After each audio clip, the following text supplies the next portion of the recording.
중동이 불타고 있었습니다. 이란의 자폭 드론 수백 대가 밤하늘을 뒤덮던 그날 새벽, 저는 떨리는 손으로 서울에 전화를 걸었습니다. 우리의 방공 시스템은 이미 한계에 달했습니다. 패트리어트 미사일 재고는 바닥을 드러냈습니다. 매일 밤 날아오는 드론 한 대를 격추하는데 40억 원짜리 미사일을 써야 하는 악몽 같은 상황이 이어지고 있었습니다. 천무 400문 긴급 요청합니다. 가능한 한 빠른 납기로 부탁드립니다. 한국에서 돌아온 대답은 제 가슴을 완전히 얼어붙게 했습니다. 죄송합니다. 천무는 현재 전량 계약이 완료된 상태입니다. 신규 납품은 2027년 이후로 예상됩니다. 그 말을 들은 순간 저는 비로소 깨달았습니다. 제가 그토록 무시하고 비웃던 한국이 이미 세계 방산 시장을 조용히 장악하고 있었다는 것을. 그리고 그들은 또 다른 무기를 숨겨두고 있었습니다. 이란의 자폭 드론을 한 발에 고작 몇천 원의 전기값으로 격추해버리는 레이저 대공 무기. 한국은 그것을 천광이라고 불렀습니다. 10년간 한국 무기를 무시하다가 30조 원의 기회를 날린 충격적인 전말을 지금 공개합니다. 시작 전 구독과 좋아요는 제작에 큰 힘이 됩니다. 그리고 댓글에 대한민국 최고를 남겨주세요. 저는 25년간 아랍에미리트 국방부에서 일했습니다. 제 이름은 칼리드 알만수리입니다. 올해 54살입니다. 아랍에미리트 국방부 방산획득국에서 부국장으로 근무했습니다. 과거 이야기입니다. 지금은 그 자리에 없습니다. 지금 이 순간에도 아부다비 국방부 청사 어딘가에서는 제 이름이 오르내리고 있을 겁니다. 칼리드 알만수리, 그 사람이 한국 무기를 우습게 보다가 우리나라가 중동에서 가장 방공이 취약한 나라로 전락하게 만들었다. 이런 말과 함께 말입니다. 25년간 쌓아온 명성이 무너지는 데는 채 1년도 걸리지 않았습니다. 매일 아침 저는 눈을 뜨면 가장 먼저 핸드폰을 확인합니다. 어젯밤 이란 드론이 몇 대나 날아왔는지, 이웃 나라들이 어떤 무기로 드론을 막았는지, 그리고 한국이 또 어떤 나라에 무기를 팔았는지. 창밖으로는 아부다비의 따가운 햇살이 쏟아지고 있습니다. 사막의 아침은 언제나 눈부십니다. 하지만 제 마음속은 늘 흐립니다. 아내 파티마가 아침 식사를 준비하면서 조심스럽게 물었습니다. 오늘도 뉴스 보고 있어요? 응. 또 한국 이야기예요? 저는 대답하지 않았습니다. 아내도 더 묻지 않았습니다. 그녀도 알고 있기 때문입니다. 제가 지금 무슨 생각을 하고 있는지. 매일 아침 같은 뉴스를 보면서 매일 아침 같은 후회를 하고 있다는 것을. 큰아이 아흐마드는 올해 대학에 들어갔습니다. 방산공학을 전공하겠다고 했습니다. 아버지처럼 국방부에서 일하고 싶다고 했습니다. 그 말을 들었을 때 저는 고개를 젓고 싶었습니다. 아버지처럼은 되지 마라. 제발 아버지처럼 선입견으로 시대를 놓치는 사람은 되지 말아라. 그렇게 말하고 싶었습니다. 둘째 아이 마리암은 올해 17살입니다. 아직 아버지의 사정을 잘 모릅니다. 가끔 아빠, 왜 요즘 집에 일찍 와요? 라고 묻습니다.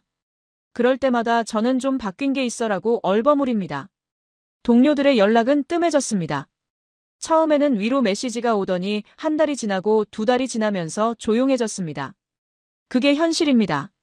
사람들은 실패한 사람 곁에 오래 머물지 않습니다. 거리를 걸을 때도 달라진 것이 느껴집니다. 예전에는 지나가다 아는 얼굴을 만나면 반갑게 인사를 나눴습니다. 지금은 괜히 먼 길을 돌아갑니다. 설명하기가 피곤하기 때문입니다. 하지만 저는 변명하지 않겠습니다. 대신 고백하겠습니다. 제가 얼마나 어리석었는지를. 모든 것은 2015년으로 거슬러 올라갑니다. 지금으로부터 11년 전의 일입니다. 아부다비 국방부 본관 2층, 방산획득 대회의실. 그곳의 공기는 에어컨이 만들어낸 인공냉기와 진한 아라비아 커피 향이 묘하게 뒤섞여 있었습니다. 천장에는 아랍에미리트 국기와 각국 국기들이 줄지어 걸려 있었고 테이블 위에는 두꺼운 제안서 묶음들이 쌓여 있었습니다. 벽면 대형 스크린에는 각국 방산 기업의 로고들이 번갈아 비쳤습니다. 미국의 로키드 마틴, 프랑스의 다소, 독일의 라인메탈, 영국의 BAE 시스템즈. 그것들이 제가 생각하는 세계 방산의 전부였습니다. 그리고 회의실 한쪽 구석 자리에 한국 측 대표단이 조용히 앉아 있었습니다. 4명이었습니다. 단정한 양복을 입고 두꺼운 서류 묶음을 앞에 두고 있었습니다. 그날이 모든 비극의 시작이었습니다. 하지만 그때는 몰랐습니다. 그 조용한 한국 사람들이 11년 후 제 운명을 바꿔놓을 것이라는 사실을. 2015년 봄이었습니다. 저는 막 방산획득국 부국장으로 승진한 참이었습니다. 45살. 아랍에미리트 국방부에서 가장 빠르게 승진한 관료 중 하나라는 평가를 받고 있었습니다. 카이로 대학교 공학부를 졸업하고 미국 조지타운 대학에서 안보정책 석사 학위를 받았습니다. 영어, 아랍어, 프랑스어를 구사했습니다. 20년 경력 동안 미국 F-16 전투기 80대 도입 계약, 패트리어트 미사일 방공 시스템 계약, 프랑스 군함 구매 협상 등 굵직한 계약들을 성사시켜왔습니다. 그 확신이 어디서 왔는지를 말하려면 2년 전으로 거슬러 올라가야 합니다. 2013년 11월이었습니다. 워싱턴 D.C. 조지타운 인근의 한 호텔 연회장. 샹들리에 불빛이 테이블 위 크리스털 잔들을 은은하게 물들이고 있었습니다. 저는 로키드 마틴 부사장 제임스 콜린스와 마주 앉아 있었습니다. 60대 초반의 백인 남성. 군인처럼 꼿꼿한 자세. 처음 악수할 때 느껴지던 단단한 손바닥의 감각이 아직도 기억납니다. 칼리드, 당신 같은 파트너가 있어서 우리도 든든합니다. 그가 와인잔을 들어 올렸습니다. 저도 잔을 들었습니다. 수십 명이 모인 연회장이었습니다. 미국 국방부 관료들, 유럽 방산업체 임원들, 걸프 지역 각국 대표단들. 테이블마다 낮은 목소리의 대화가 흘렀습니다. 영어와 프랑스어와 아랍어가 뒤섞였습니다. 누군가 제 이름을 불렀습니다. 고개를 돌리면 아는 얼굴이 있었습니다. 저는 웃으며 손을 들었습니다. 또 누군가 걸어와 명함을 건넸습니다. 저도 명함을 꺼냈습니다. 이 공간에서 제 이름은 낯설지 않았습니다. 이 세계에서 저는 이미 알려진 사람이었습니다. 자리를 잠깐 빠져나와 화장실에 들렀습니다. 손을 씻다가 거울 앞에서 멈췄습니다. 짙은 감색 양복, 흰 셔츠, 아랍에미리트 국방부 배지. 43살. 저는 잠시 저 자신을 바라봤습니다. 수도꼭지를 잠갔습니다. 물소리가 사라지자 연회장의 소음이 다시 낮게 깔려 들어왔습니다. 수십 명의 목소리. 잔이 부딪히는 소리. 저는 수건으로 손을 닦으면서 거울을 한 번 더 봤습니다. 이 공간에 어울리지 않는 사람은 이 공간에 오지 못합니다. 초대받지 못합니다. 초대받은 사람이 해야 할 일은 하나였습니다. 이 자리를 지키는 것. 저는 수건을 내려놓고 연회장으로 돌아갔습니다. 연회장으로 돌아오자 제임스 콜린스가 빈잔을 들어 보였습니다. 저는 웃으며 자리에 앉았습니다. 대화가 이어졌습니다. 계약 일정, 기술 이전 조건, 부품 수급 일정. 모든 것이 매끄럽게 맞물렸습니다. 이 세계는 예측 가능했습니다. 저는 그 안에서 편안했습니다. 그로부터 2년 뒤 아부다비 회의실 구석에 조용히 앉아있던 한국 대표단을 처음 봤을 때 저는 무의식 중에 그 연회장을 떠올렸습니다. 여기서 저들의 자리는 어디인가? 저들의 이름을 누가 먼저 부르는가? 저는 아무런 답을 찾지 못했습니다. 그리고 그것으로 충분하다고 생각했습니다. 돌이켜보면 그 순간 저는 이미 틀려 있었습니다. 하지만 틀렸다는 것을 느끼는 사람은 거울 앞에 서지 않습니다. 확신하는 사람이 거울 앞에 섭니다. 그리고 저는 그날 확신했습니다. 그날 세미나는 중동 지역 방산 협력 확대를 주제로 열렸습니다. 미국, 영국, 프랑스, 독일 측이 주요 자리를 차지했고 한국은 말석에 가까운 자리에 앉아 있었습니다. 제 오른쪽에는 압둘라 빈 자이드 장군이 앉아 있었습니다. 62살의 베테랑 군인으로 1990년대 걸프전을 직접 경험한 분이었습니다. 냉정하고 계산적인 분이었습니다. 빤히 보이는 허풍을 극히 싫어하는 사람이었습니다. 제 왼쪽에는 모하메드 알카비 과장이 있었습니다. 36살로 저의 직속 부하였습니다. 분석력이 뛰어나고 꼼꼼한 친구였습니다. 발표가 시작되었습니다. 미국이 먼저 나왔습니다. 화려한 영상과 그래픽으로 패트리어트 PAC-3의 요격 성공 사례들을 보여줬습니다. 영어로 유창하게. 박수 소리가 터졌습니다. 프랑스가 다음이었습니다. 라팔 전투기의 실전 투입 사례. 영국이 그 다음이었습니다. 각자 수십 년의 실전 경험을 내세웠습니다. 회의실에는 활기가 넘쳤습니다. 그리고 한국 차례가 왔습니다. 박재원이라는 50대 초반의 남성이 앞으로 나섰습니다. 유창하지는 않지만 정확한 영어로 발표를 시작했습니다. 저희 한국항공우주산업과 한화디펜스에서는 천무다연장, 로켓 시스템과 국내에서 자체 개발한 방공 기술들을 소개하고자 합니다. 저는 솔직히 그 순간부터 집중하지 않았습니다. 한국 무기를 만든다고 K구 자주포니 K전찬이 하는 이야기는 들어봤습니다. 하지만 그것들이 미국이나 독일 제품과 진지하게 경쟁이 된다고는 생각하지 않았습니다. 전쟁을 겪은 나라가 만든 보조적인 무기 정도라고 여겼습니다. 압둘라 장군이 제 귀에 조용히 속삭였습니다. 칼리드, 한국 무기 실제로 써본 나라가 있나? 글쎄요. 잘 모르겠습니다. 아마 주변 몇 나라들이 소량 구매한 것 정도로 알고 있습니다. 그렇지. 검증이 안 됐어. 우리같이 이란을 코앞에 두고 있는 나라가 검증 안 된 물건을 쓸 수는 없지. 저는 고개를 끄덕였습니다. 맞는 말이라고 생각했습니다. 적어도 그때는 그렇게 생각했습니다. 발표가 끝나고 개별 미팅 시간이 됐습니다. 저는 미국 로키드 마틴, 프랑스 다소 측과의 미팅을 연달아 잡았습니다. 한국 측 테이블에는 시선도 주지 않았습니다. 그런데 돌아가는 길에 모하메드 과장이 조심스럽게 말했습니다. 국장님, 한국 자료를 좀 더 살펴봐야 하지 않을까요? 가격이나 납기 조건이 꽤 좋은 것 같던데요. 저는 대수롭지 않게 손을 저었습니다. 됐어. 우리는 최고를 써야 해. 한국은 아직 더 지켜봐야 할 것 같아. 검증도 안 됐고. 하지만 기술 수준이 생각보다. 모하메드, 우리가 이란을 상대한다는 거 잊으면 안 돼. 제대로 검증된 무기가 필요해. 지금은 그게 미국이고 유럽이야. 그것이 제 첫 번째 실수였습니다. 그 뒤로도 한국 측의 접촉은 여러 번 있었습니다.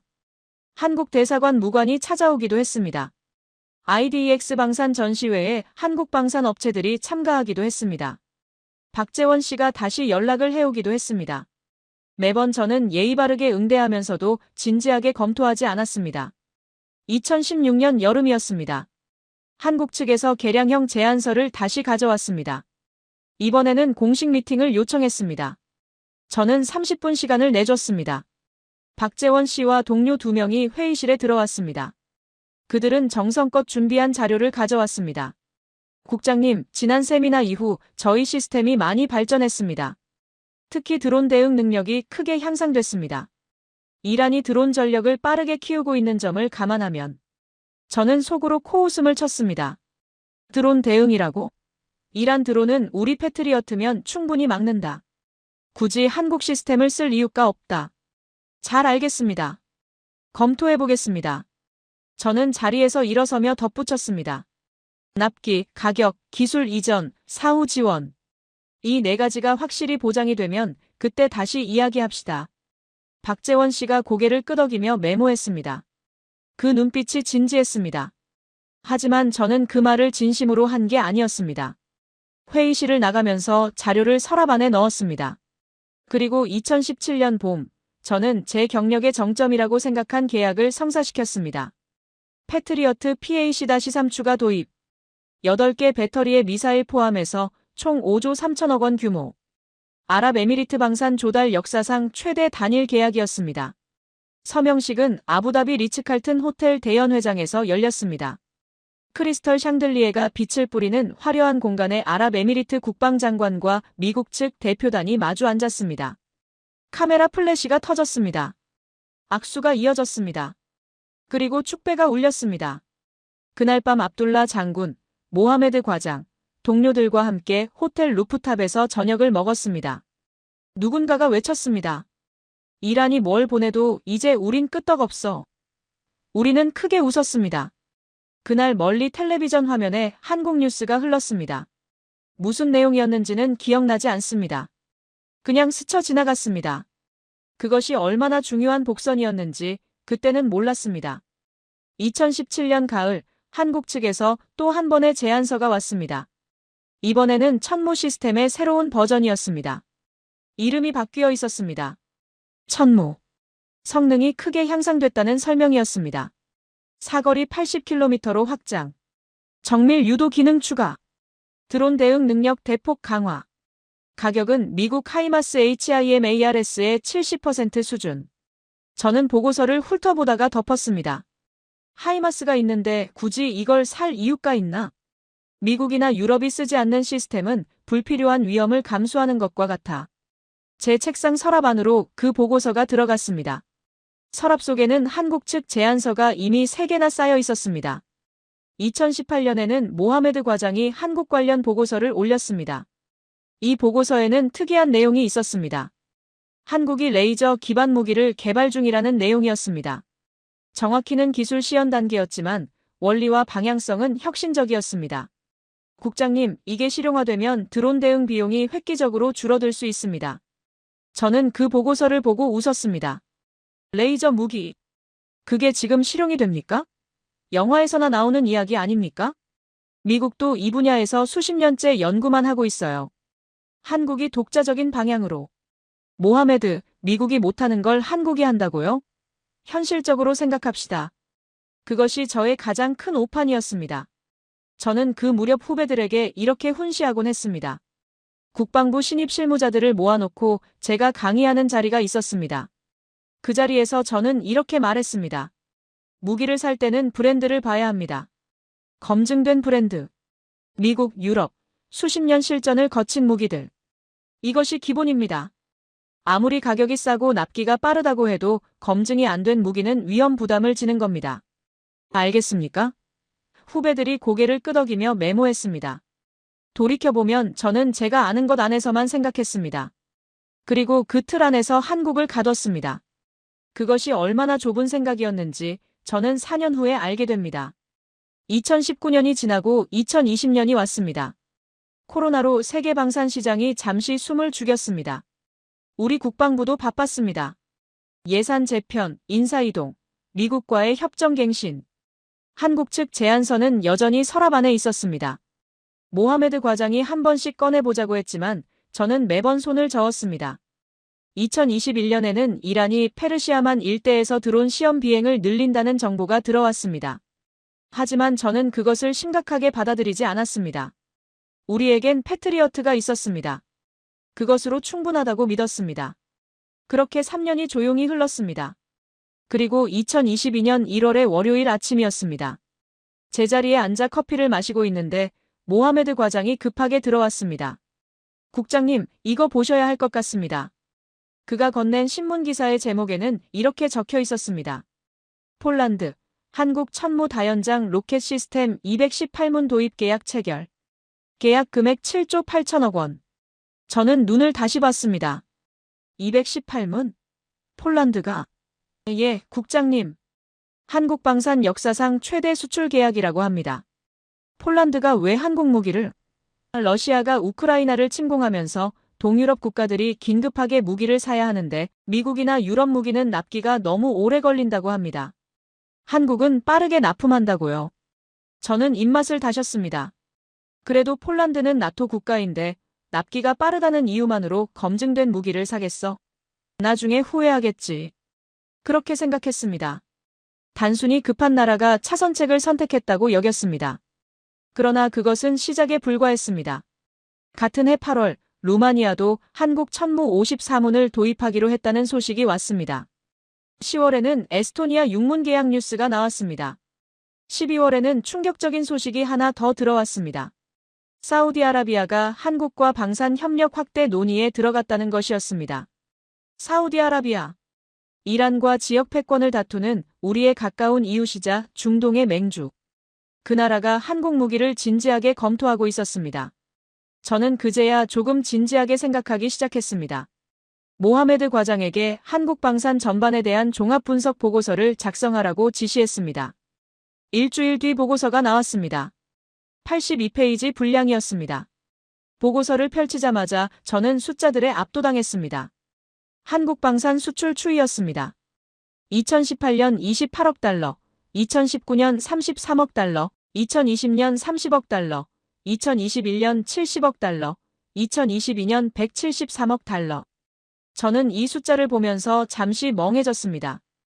2022년 173억 달러. 우리 돈으로 약 22조 원.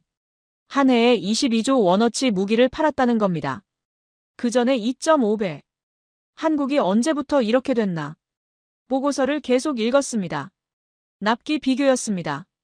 미국 패트리어트 1개 배터리 납기 계약 후 최소 3년에서 5년. 한국 천무 계약 후 12개월에서 18개월.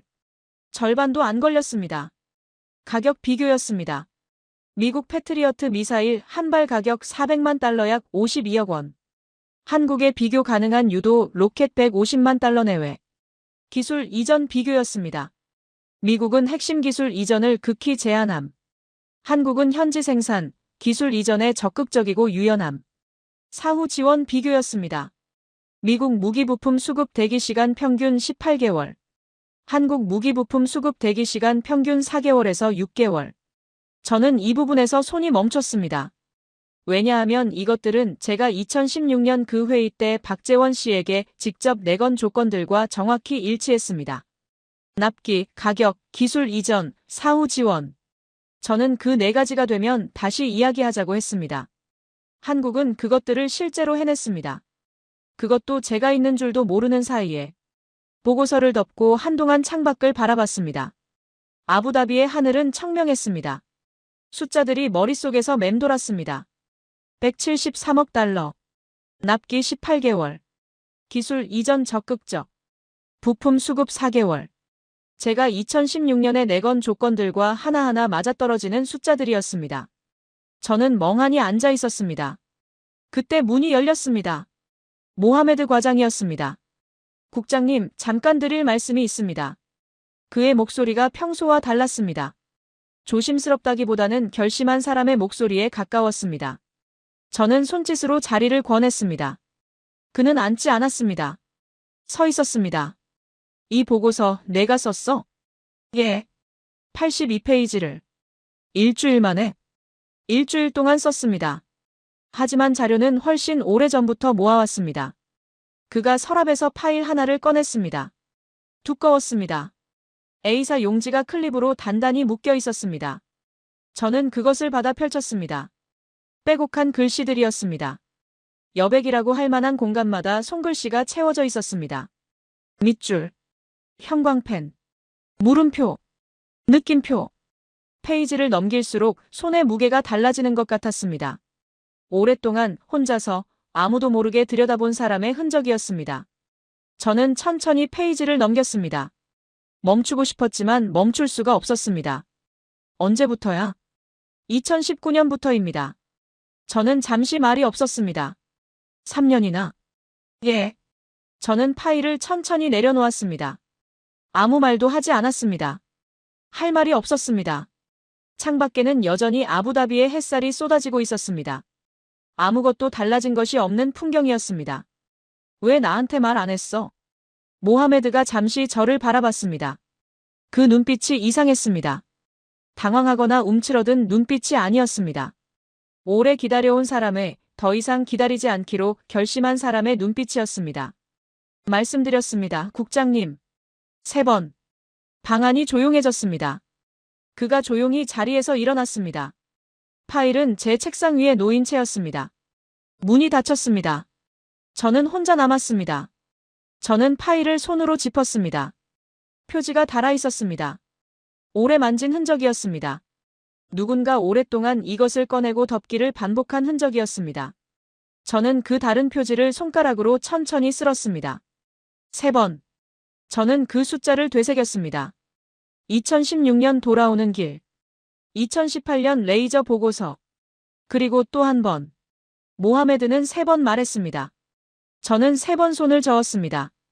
그리고 그는 혼자서 3년 동안 계속 자료를 모았습니다. 아무도 시키지 않았는데. 아무도 알아주지 않아도. 파일의 마지막 장을 펼쳤습니다. 딱 한 줄이 적혀 있었습니다. 우리가 놓쳤습니다. 저는 그 문장을 오래 바라봤습니다. 모하메드는 끝까지 화내지 않았습니다. 3년 동안 혼자 싸우면서도 단 한 번도 목소리를 높이지 않았습니다. 그 절제가 오히려 저를 더 깊이 짓눌렀습니다.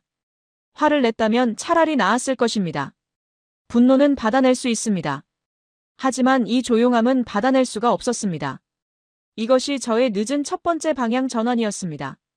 하지만 세상은 이미 빠르게 움직이고 있었습니다. 실제로 저는 한국 측에 연락을 취했습니다. 2023년 초 박재원 씨의 후임이라고 소개한 김동현 씨와 화상 미팅을 잡았습니다. 그는 반갑게 응했습니다. 미팅에서 천무 최신 사양과 가격 조건을 받았습니다. 상당히 경쟁력 있는 조건이었습니다. 하지만 그 다음이 문제였습니다. 내부 보고를 올리자 장관실에서 제동이 걸렸습니다.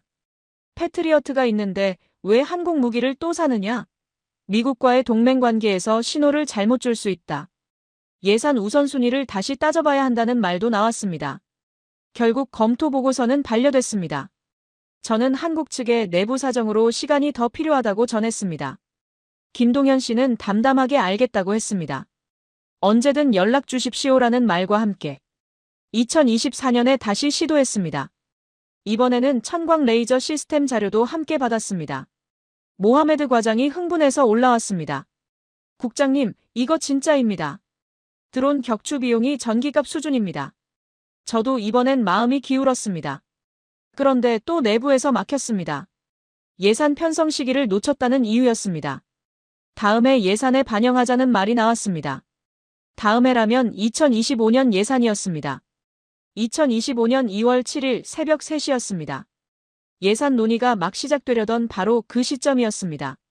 저는 숙면 중이었습니다. 아부다비의 밤 공기는 사막 특유의 건조하고 서늘한 냄새를 풍기고 있었습니다. 아내 파티마는 제 옆에서 조용히 자고 있었습니다. 그때 핸드폰이 울렸습니다. 긴급 호출이었습니다. 국장님, 지금 당장 상황실로 오셔야 합니다. 이란이 대규모 드론 공격을 시작했습니다. 잠에서 덜 깬 채로 옷을 걸치고 뛰었습니다. 차에 오르자마자 라디오를 켰습니다. 아랍 뉴스가 흘러나왔습니다. 폭발음, 경보 사이렌, 현지 기자의 격양된 목소리. 상황실에 도착했을 때 화면은 이미 빨간 경고등으로 가득했습니다. 이란 혁명수비대가 이라크 바그다드, 시리아 데이르에조르, 바레인 마나마의 미군 기지 6곳을 향해 드론과 탄도미사일 복합 공격을 퍼붓고 있었습니다. 샤헤드-136 자폭 드론 220대 이상, 탄도미사일 34발. 지도 위에 붉은 화살표들이 쏟아져 내렸습니다. 제 옆에 선 정보국장 타리크 알라시미가 조용히 말했습니다. 이번이 다릅니다. 규모도 다르고 동시다발적입니다. 단순한 경고가 아니에요. 상황이 더 나빴습니다. 미군이 패트리어트와 사드로 대부분을 요격했지만 문제는 따로 있었습니다. 드론 한 대를 잡는데 패트리어트 미사일 한 발에서 2발이 소모됐습니다. 드론 220대를 상대하자 기지당 패트리어트 미사일 재고가 한 번에 수십 발씩 사라졌습니다. 미군은 즉시 동맹국들에게 패트리어트 미사일 재고 지원을 요청했습니다. 우리도 분담해야 했습니다. 국방장관이 결정했습니다. 우리 재고의 15%를 내줬습니다. 그게 시작이었습니다. 이란의 공격은 일회성이 아니었습니다. 이후 6주 동안 이란은 5차례에 걸쳐 드론 공격을 반복했습니다. 규모는 조금씩 달라졌지만 전략은 명확했습니다. 미군 기지를 계속 소모시키는 것, 지역 동맹국들의 방공 자산을 고갈시키는 것. 이란의 계산은 정확했습니다. 샤헤드-136 드론 한 대 가격 약 2만 달러 우리 돈으로 약 2,600만 원. 패트리어트 미사일 한 발 가격 약 400만 달러 우리 돈으로 약 52억 원. 이란 드론 한 대 대 패트리어트 미사일 한 발. 비용 비율이 200배입니다. 이란 드론 100대를 보내면 이란이 쓰는 돈은 26억 원. 요격하는 우리 측 비용은 최소 5,200억 원. 이란은 이 200배의 비용 차이라는 비대칭 전략을 정확히 알고 있었습니다. 드론을 계속 보내는 것만으로 우리를 재정적으로 소모시킬 수 있었습니다. 아무리 부유한 나라도 이 구조가 계속되면 버티기 어렵습니다. 지역 방공망에 비상이 걸렸습니다. 사우디아라비아, 아랍에미리트, 카타르, 쿠웨이트 모두 방공 자산 긴급 확충에 나섰습니다. 그리고 모두가 같은 문제에 부딪혔습니다. 미국 무기의 납기. 긴급 상황이라고 해서 미국의 무기 수출 승인 절차가 빨라지지는 않습니다. 의회 통보, 동맹국 협전 조건 검토, 환경 영향 평가. 최소 12개월에서 18개월. 유럽도 마찬가지였습니다. 독일, 프랑스도 자국 군대 납품이 이미 밀려 있었습니다. 우크라이나 전쟁이 유럽 방산 공장을 이미 최대 가동 중이었습니다. 저는 긴급 회의를 소집했습니다. 회의실에 주요 실무자 8명이 모였습니다. 장관도 참석했습니다. 6개월 내로 드론 대응 방공 자산을 늘릴 수 있는 현실적인 방법이 무엇입니까? 잠시 침묵이 흘렀습니다. 그러더니 모하메드 과장이 조심스럽게 입을 열었습니다. 한국입니다, 국장님. 방안이 조용해졌습니다. 한국 천무가 드론 대응 능력이 있다고 합니다. 납기도 18개월 이내이고요. 압둘라 장군이 팔짱을 끼며 고개를 끄덕였습니다. 검토해봅시다. 드디어 10년 만에 저는 진지하게 한국 무기를 들여다보기 시작했습니다. 조사 결과가 빠르게 나왔습니다. 천무, 정식 명칭 K239 천무 개량형의 재원이었습니다. 사거리 80km, 1문당 로켓 12발 탑재, 정밀 유도 기능 기본 장착, 소형 드론 및 중형 드론 대응 기능 추가, 미국 하이마스 HIMARS 시스템과 동급 성능으로 평가받는 중. 납기 계약 후 12개월에서 18개월. 가격 1문당 약 60억 원으로 하이마스 대비 70% 수준. 저는 즉시 한국방위사업청에 전화를 걸었습니다. 손이 조금 떨렸습니다. 긴급 상황이라는 것을 아는 탓이었는지 아니면 제가 오랫동안 외면해 온 번호를 이제야 찾고 있다는 것을 아는 탓이었는지 저도 잘 모르겠습니다. 요청 내용이었습니다. 천무 400문 긴급 요청. 가능한 한 빠른 납기로. 그리고 3일 뒤 한국에서 공식 답변이 왔습니다. 저는 그 답변을 보면서 의자 등받이에 등을 기댔습니다. 눈앞이 잠시 흐릿했습니다. 현재 천무 시스템은 기존 계약 물량 전량이 이미 소진된 상태입니다. 추가 생산 라인 확대 없이는 신규 납품이 2027년 이후로 예상됩니다. 또한 생산 라인 확대를 위한 예산 편성 및 인력 충원에도 추가 시간이 필요한 상황입니다. 2027년 이후. 저는 지금 드론이 날아오고 있는 상황에서 2027년이 얼마나 먼 미래인지를 실감했습니다. 모하메드 과장이 들어왔습니다. 국장님, 전량 소진이라는 게 정말입니까? 어디서 다 가져갔습니까? 그가 정리한 자료를 내밀었습니다. 폴란드 218문 계약 완료, 추가 50문 옵션 보유. 루마니아 54문 계약 완료. 에스토니아 6문 계약 완료. 사우디아라비아 72문 계약 진행 중. 이라크 36문 구매 협의 완료. 모로코 48문 계약 완료. 말레이시아 36문 계약 진행 중. 이집트 60문 구매 논의 중. 저는 이 숫자들을 하나씩 더했습니다. 합계 580문 이상. 문당 약 60억 원. 총액으로만 3조 5천억 원이 넘는 계약이 이미 진행 중이거나 완료된 상태였습니다. 그것도 우리 없이. 저는 이 숫자를 보면서 10년 전 제 서랍 속으로 들어간 한국 제안서를 생생하게 떠올렸습니다. 눈앞이 캄캄해졌습니다. 그때 모하메드 과장이 조용히 말했습니다. 국장님, 한국 측에서 다른 제안을 해왔습니다. 뭐가 또 있습니까? 천광이라는 이름의 무기입니다. 레이저 대공방어 시스템입니다. 저는 순간 표정이 굳었습니다. 레이저 무기요? 그게 지금 실용적으로 작동합니까? 영화에서나 나오는 게 아닙니까? 한국 측이 실물 시연 영상을 보내왔습니다. 보실 의향이 있으십니까? 저는 잠시 망설였습니다. 솔직히 처음에는 시간 낭비라는 생각이 들었습니다. 하지만 다른 선택지가 없었습니다. 틀어봅시다. 두 번째 충격이 찾아왔습니다. 2025년 3월 15일 토요일이었습니다. 주말이었지만 저는 사무실에 나와 있었습니다. 모하메드 과장과 단둘이 회의실 스크린 앞에 앉았습니다. 영상이 시작됐습니다. 한국의 어느 사격장이었습니다. 하늘은 맑았습니다. 멀리서 작은 드론들이 날아왔습니다. 처음 하나, 그 다음 2개 동시에, 그리고 여러 방향에서 동시다발로. 차량 위에 탑재된 장비에서 보이지 않는 빛이 나갔습니다. 레이저는 눈에 보이지 않았습니다. 하지만 드론들은 쓰러졌습니다. 5초, 4초, 3초. 화염이 일면서 추락했습니다. 연속으로 쉬지 않고. 저는 눈을 크게 뜨고 화면을 봤습니다. 하나가 떨어지고 하나가 더 떨어지고 3개가 동시에 접근해도 차례로 격추됐습니다. 그것도 소리도 없이, 연기도 없이. 저는 모하메드 과장에게 물었습니다. 이게 편집된 영상입니까? 합성인가요? 한국 국방부 공식 공개 영상입니다. 저는 다시 화면을 봤습니다. 격추 시간 드론 한 대당 평균 4초에서 6초. 그리고 영상 마지막에 화면 아래에 작은 글씨로 데이터가 나왔습니다. 1회 격추 운용 비용 전기 소모량 기준 1,000원에서 2,000원. 저는 그 숫자를 3번 다시 읽었습니다. 1,000원에서 2,000원. 패트리어트 미사일로 드론 격추 비용 52억 원. 천광 레이저로 드론 격추 비용 2,000원. 차이가 260만 배입니다. 이란이 드론 100대를 보내면 우리는 5조 2천억 원을 씁니다. 하지만 천광이 있으면 20만 원으로 막습니다. 이것은 단순한 가격 차이가 아니었습니다. 전쟁의 방정식 자체가 달라지는 이야기였습니다. 이란의 드론 비대칭 전략이 완전히 무력화되는 이야기였습니다. 저는 즉시 한국방위사업청에 정식 브리핑을 요청했습니다. 사흘 후 화상 연결이 됐습니다. 한국 측 담당자는 김동현이라고 자신을 소개했습니다.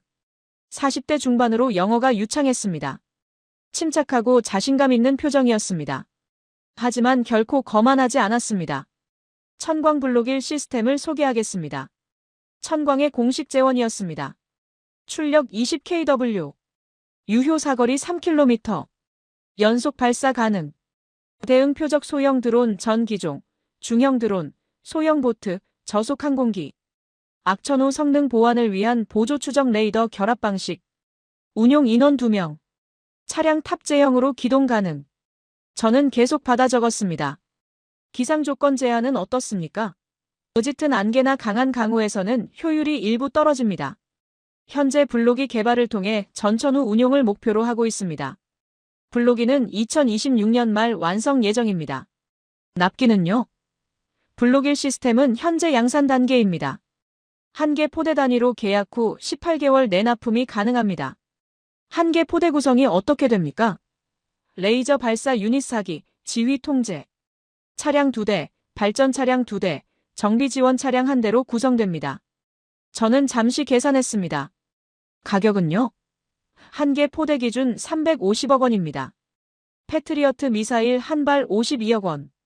천광 한 개 포대 350억 원. 패트리어트 미사일 7발 값으로 천광 포대 한 개를 살 수 있었습니다.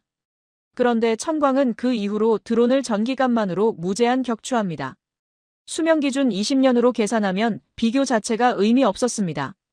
저는 깊이 숨을 들이쉬었습니다. 이 시스템, 이것을 2018년에도 제안하셨던 것 같은데요. 네. 그때는 기술 검증 단계였습니다. 지금은 양산 체제를 갖추고 실전 배치까지 마쳤습니다. 2018년에 우리가 제대로 검토했다면 지금쯤 이미 운용 중이었겠네요. 제가 혼잣말처럼 한 말이었습니다. 김동현 담당자가 뭔가 말하려다가 잠시 멈췄습니다. 그러더니 조용하게 말했습니다. 저희는 언제든 협력할 준비가 되어 있습니다. 그 말이 이상하게 마음에 박혔습니다. 우리가 7년 동안 외면해 왔는데도 그는 언제든 협력할 준비가 되어 있다고 했습니다. 화를 내지 않았습니다. 서운함을 내비치지 않았습니다. 그냥 묵묵히 지금 여기서 최선을 다하겠다는 자세였습니다. 그 모습이 오히려 저를 더 부끄럽게 만들었습니다. 화상을 끊고 저는 한동안 멍하니 앉아 있었습니다. 모하메드 과장이 조용히 물었습니다. 어떻게 하시겠습니까? 천광 20개 포대 계약 진행합시다. 그리고 장관님께 보고 드립시다. 하지만 세상은 이미 우리보다 빠르게 움직이고 있었습니다. 세 번째 충격은 아랍 언론을 통해 왔습니다. 2025년 4월 3일 목요일 아침이었습니다. 저는 출근하면서 라디오를 듣고 있었습니다. 아나운서가 흥분한 목소리로 뉴스를 읽었습니다. 사우디아라비아가 한국과 사상 최대 규모의 방산 협력 계약을 체결했습니다. 저는 차를 멈췄습니다. 계약 내용이 나왔습니다. 사우디아라비아, 한국 천무 72문 계약 완료. 계약 금액 4조 3천억 원. 추가로 천광 레이저 시스템 20개 포대 도입 계약. 계약 금액 7천억 원. 사우디아라비아 현지 생산 라인 구축 협약 포함. 사우디아라비아 국방부 장관 발언이 이어졌습니다. 한국은 가장 신뢰할 수 있는 방산 파트너다. 4조 3천억 원에 7천억 원 합치면 5조 원. 우리 이웃나라 사우디아라비아가 단번에 5조 원짜리 계약을 한국과 맺었습니다. 그것도 우리가 요청했다가 물량이 없어 거절당한 바로 그 무기들로. 그것으로 끝이 아니었습니다.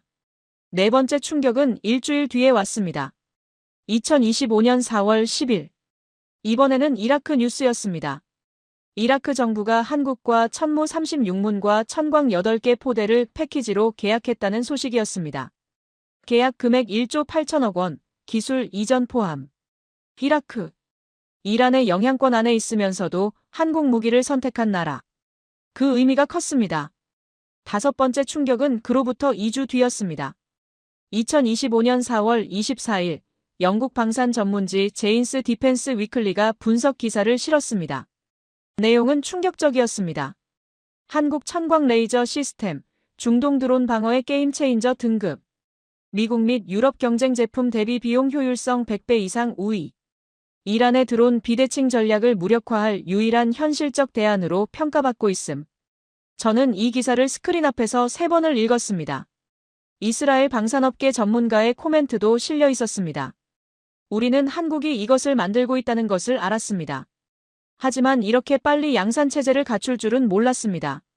미국 싱크탱크 국제전략문제연구소 CSIS의 평가도 있었습니다.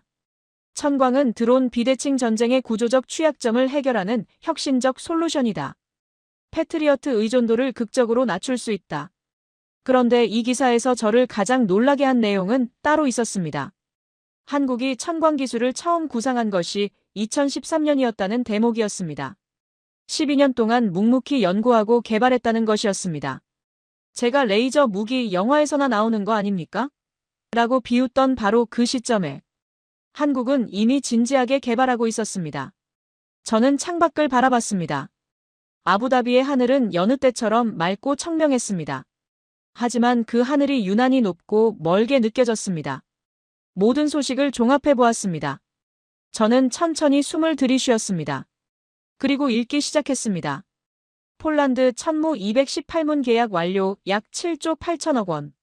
루마니아 천무 54문 계약 완료 약 1조 9천억 원. 사우디아라비아 천무 72문 천광 20개 포대 약 5조 원. 이라크 천무 36문 천광 8개 포대 약 1조 8천억 원. 이집트 천무 60문 계약 진행 중 약 2조 2천억 원. 말레이시아 천무 36문 계약 완료 약 1조 3천억 원. 손을 멈췄습니다. 더 이상 더 하고 싶지 않았습니다. 하지만 더 해야 했습니다. 합계 580문의 천무와 28개 포대의 천광. 계약 금액 합산만 20조 원을 넘었습니다. 그리고 이 중에서 아랍에미리트의 몫은 얼마였습니까? 0이었습니다. 우리가 받을 뻔한 물량 천무 400문. 가격으로 따지면 2조 4천억 원. 우리가 실제 받은 물량 0문. 차이 2조 4천억 원 전액. 우리가 일찍 움직였다면 받을 수 있었던 천광포대 20개. 실제 계약 현재 협의 중이지만 납기 지연 확실 시. 사우디아라비아 대비 지연 기간 최소 18개월. 저는 그 숫자들을 보면서 한숨을 쉬었습니다. 그리고 그것보다 더 아픈 숫자가 있었습니다. 사우디아라비아가 확보한 현지 생산 라인 협약. 그것은 앞으로 한국 기술을 바탕으로 사우디 땅에서 방산 제품을 직접 생산하게 된다는 의미입니다. 그 경제적 가치는 장기적으로 10조 원을 훌쩍 넘는다는 분석이 나왔습니다. 우리가 먼저 움직였다면 그것이 우리 것이 될 수 있었습니다. 2025년 5월 중순, 저는 장관에게 불려갔습니다. 장관실은 아부다비 국방부 최상층에 있었습니다. 창문 너머로 페르시아만의 푸른 바다가 내려다 보였습니다. 그 멋진 경관이 오히려 저를 더 초라하게 만들었습니다. 오후에 햇살이 사선으로 내리비쳤습니다. 장관은 제 보고를 다 듣고 나서 한동안 창밖을 바라봤습니다. 칼리드. 예, 장관님. 솔직하게 대답하시오. 한국 무기를 5년 전에 도입할 기회가 있었소? 저는 무거운 입을 열었습니다. 있었습니다. 왜 안 했소? 제가 판단을 잘못했습니다. 한국 무기를 과소평가했습니다. 그리고 이란의 위험 양상이 드론 중심으로 바뀔 것을 미리 읽지 못했습니다. 장관이 오랫동안 말이 없었습니다. 피해를 정리해봤소? 저는 보고서를 내밀었습니다. 시선을 피하고 싶었습니다. 하지만 피할 수 없었습니다. 직접 손실. 놓쳐버린 천무 조기 도입 기회로 인한 방공 격차. 현재 긴급 대안 확보를 위한 추가 비용 약 2조 1천억 원. 이란 드론 공격 대응을 위해 과도하게 소모된 패트리어트 미사일 보충 비용 약 1조 8천억 원. 사우디아라비아가 확보한 현지 생산 라인을 우리가 먼저 선점할 수 있었던 기회 비용 추정 5조 원 이상. 천광 레이저 조기 도입 실패로 인한 방어 격차 기간 동안 추가 소모된 재래식 미사일 비용 약 8천억 원. 읽는 동안 장관은 아무 말도 하지 않았습니다. 그 침묵이 어떤 말보다 무거웠습니다. 전략적 기회비용. 중동 최선진 드론 방어 국가지위 상실, 국제방산 협력 흐름에서의 소외. 추정 10조 원 이상. 합계 20조 원에 육박하는 손실과 기회비용이었습니다. 장관이 고개를 천천히 끄덕였습니다. 칼리드. 예, 장관님. 우리 국방부 방산 획득팀 전체를 재구성할 계획이요. 새로운 방향이 필요하오. 저는 그 말이 무엇을 의미하는지 즉시 알았습니다. 알겠습니다. 사직서를 제출하겠습니다. 고맙소. 짧은 대화였습니다. 25년 경력이 이렇게 끝났습니다. 한 줄의 대화로. 장관실 문을 닫았습니다. 복도는 조용했습니다. 에어컨 소리만 낮게 깔려 있었습니다. 저는 잠시 그 자리에 서 있었습니다. 한 발을 내딛어야 한다는 것을 알면서도 발이 움직이지 않았습니다. 몇 초였는지 모릅니다. 걸었습니다. 대리석 바닥에 제 구두 소리가 울렸습니다. 이 복도를 수천 번은 걸었을 겁니다. 언제나 어딘가로 향하는 발걸음이었습니다. 회의실로, 장관실로, 브리핑실로. 오늘은 달랐습니다. 걸음에 목적지가 없었습니다. 그냥 걷고 있었습니다. 예전에는 이 복도에서 항상 누군가 먼저 말을 걸었습니다.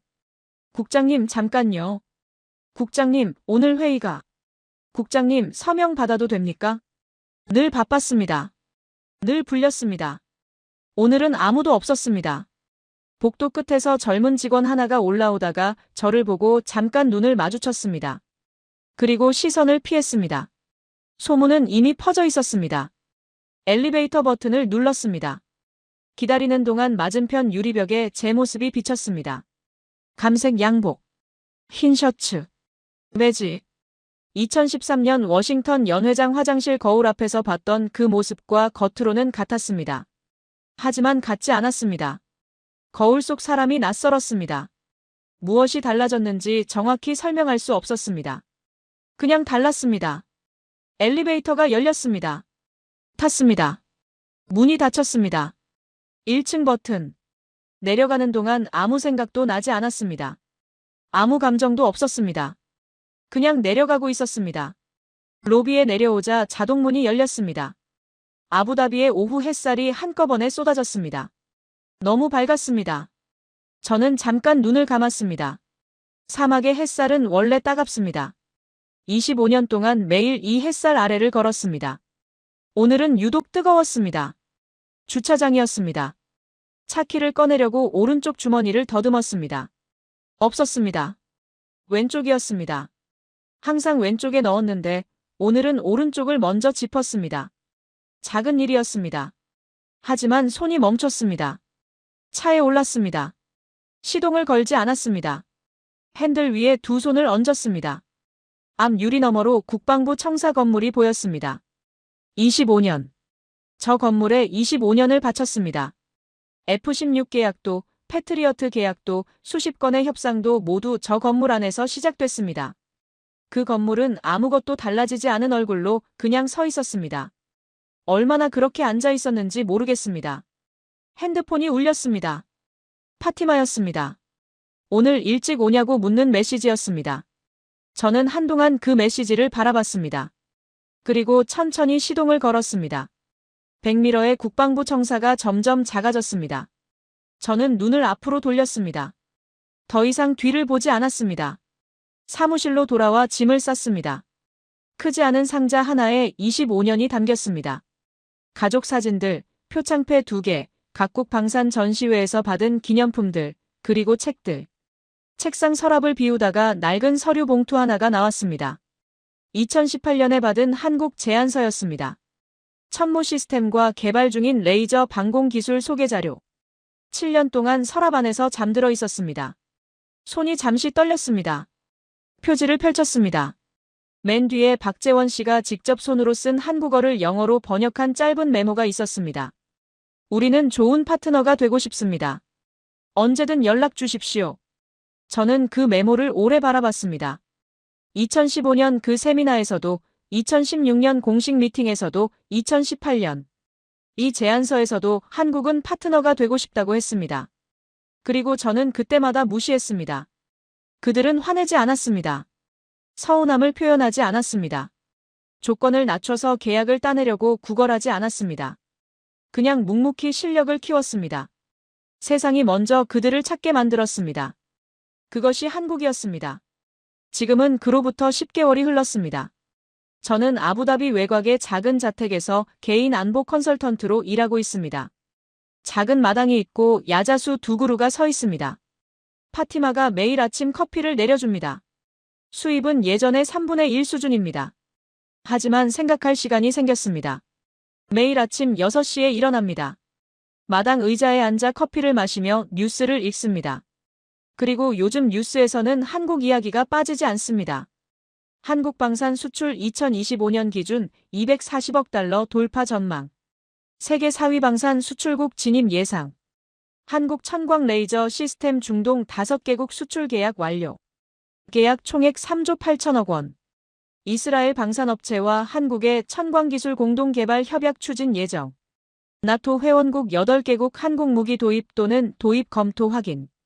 천광 블록이 2026년 말 개발 완성 예정. 전천 후 운용 가능. 이 뉴스들을 볼 때마다 저는 조용히 생각합니다. 무엇이 잘못됐을까? 첫 번째 깨달음입니다. 브랜드는 과거이고 기술은 현재라는 것입니다. 저는 미국, 프랑스, 독일 무기는 수십 년의 실전 경험이 있다는 점에서 우월하다고 믿었습니다. 맞습니다. 그들은 수십 년의 역사가 있습니다. 하지만 기술은 역사가 아니라 현재 수준으로 경쟁합니다. 한국이 2020년대에 만든 무기는 2020년대 기술 수준입니다. 미국이 1990년대에 설계한 기술을 2020년대에도 그대로 파는 것보다 현대적일 수 있습니다. 저는 그것을 인정하지 않으려 했습니다. 그것이 가장 큰 실수였습니다. 두 번째 깨달음입니다. 납기는 단순한 편의가 아니라 생존의 문제라는 것입니다. 이란의 공격이 시작됐을 때 우리는 6개월 안에 방공 자산이 필요했습니다. 미국이나 유럽 무기로는 불가능한 시간이었습니다. 한국만이 그 시간 안에 납품할 수 있었습니다. 납기가 빠르다는 것은 단순히 편리하다는 의미가 아니었습니다. 위기 상황에서 살아남을 수 있느냐의 문제였습니다.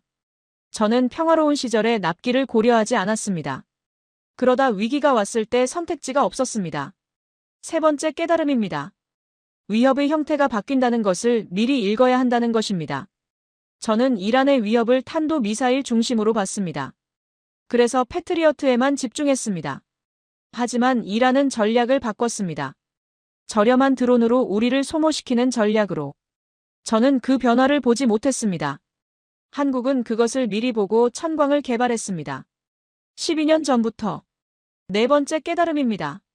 레이저 대공 무기는 방어의 구조 자체를 바꾼다는 것입니다. 이란이 드론을 쓰는 이유는 비용 비대칭 때문입니다. 싸게 공격하고 비싸게 방어하게 만드는 것.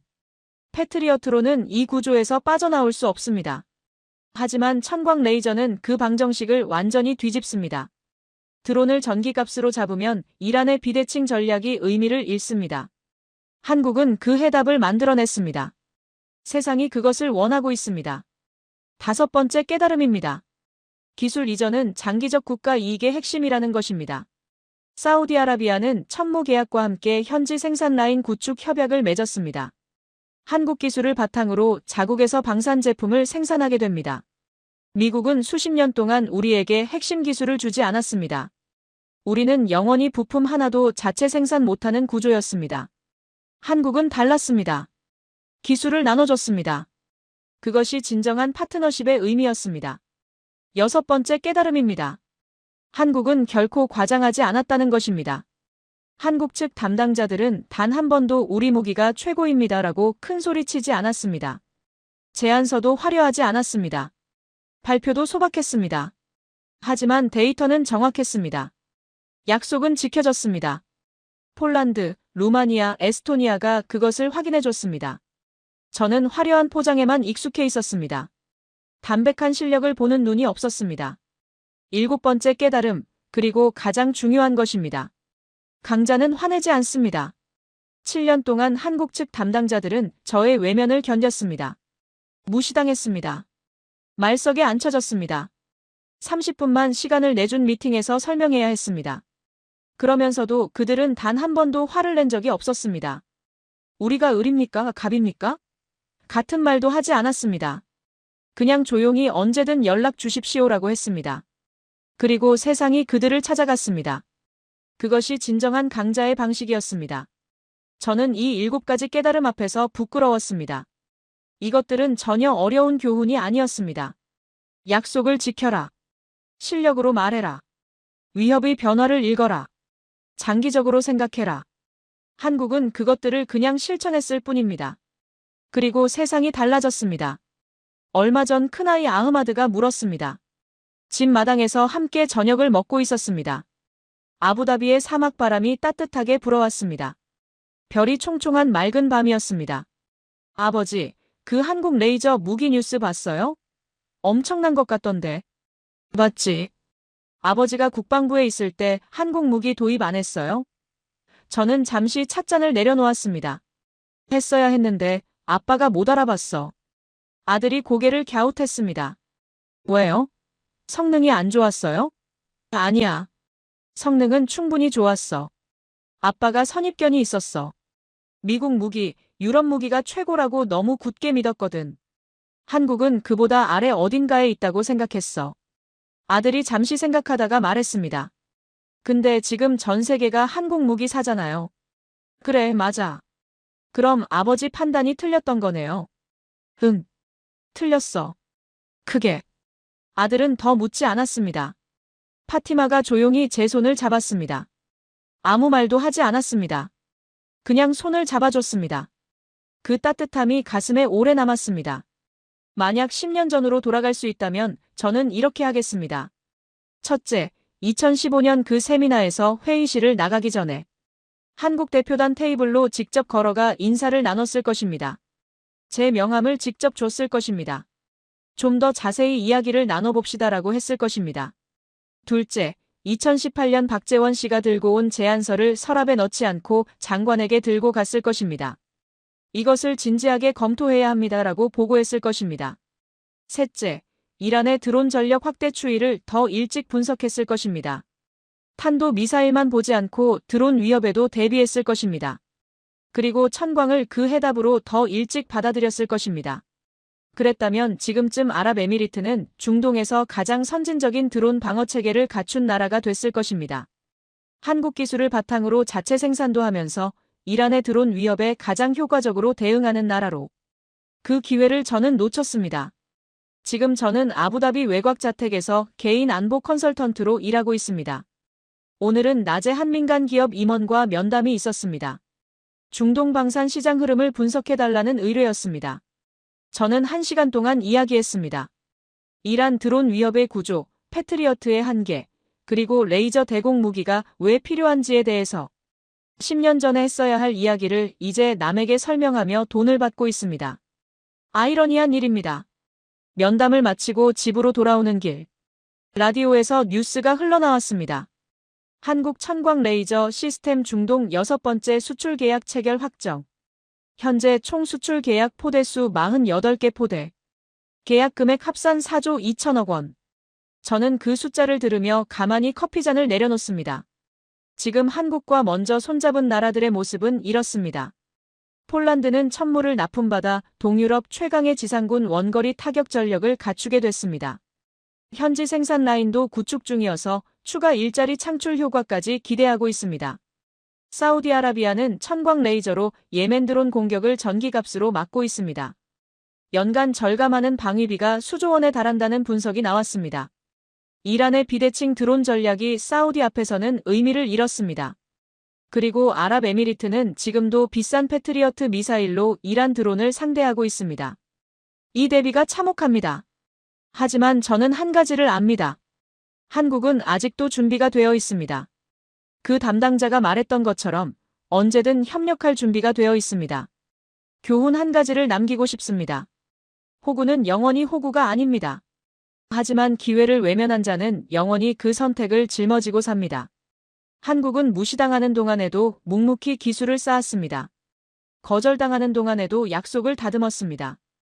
그리고 세상이 필요로 하는 순간에 정확히 그 자리에 있었습니다. 그것이 대한민국이었습니다. 마지막으로 이 말을 남기고 싶습니다. 아랍에미리트 정부에게 한국과의 파트너십을 지금 당장 전면 재검토하십시오. 천무 물량이 없다면 천광이라도. 늦었다고 생각할 때가 가장 빠른 때입니다. 중동의 모든 나라들에게 드론의 시대에는 드론을 막는 방법도 새로워져야 합니다. 패트리어트만 믿고 있다가는 재정 소모전에서 이내 지게 됩니다. 한국 천광이 그 해답입니다. 그리고 대한민국에게 당신들이 7년 동안 우리의 외면을 견디고 묵묵히 기술을 쌓아준 것에 진심으로 감사합니다. 천모, 천광. 이 이름들이 이제 중동 하늘의 방패가 되고 있습니다. 당신들의 인내가 세계를 바꾸고 있습니다. 대한민국은 진정으로 위대한 나라입니다. 지금까지 한국 무기를 10년간 무시했다가 이란의 드론 공세 앞에 무너진 중동 방공망, 그리고 결국 한국 천광 앞에 무릎 꿇게 된 한 아랍 관료의 충격적인 고백이었습니다. 지금까지 공감 코리아였습니다. 이야기가 재미있으셨다면 주변 분들에게도 공유해주세요. 대한민국 최고라고 댓글을 남기고 구독, 좋아요로 대한민국의 밝은 미래를 응원해주세요. 다음 이야기로 또 찾아뵙겠습니다. 감사합니다.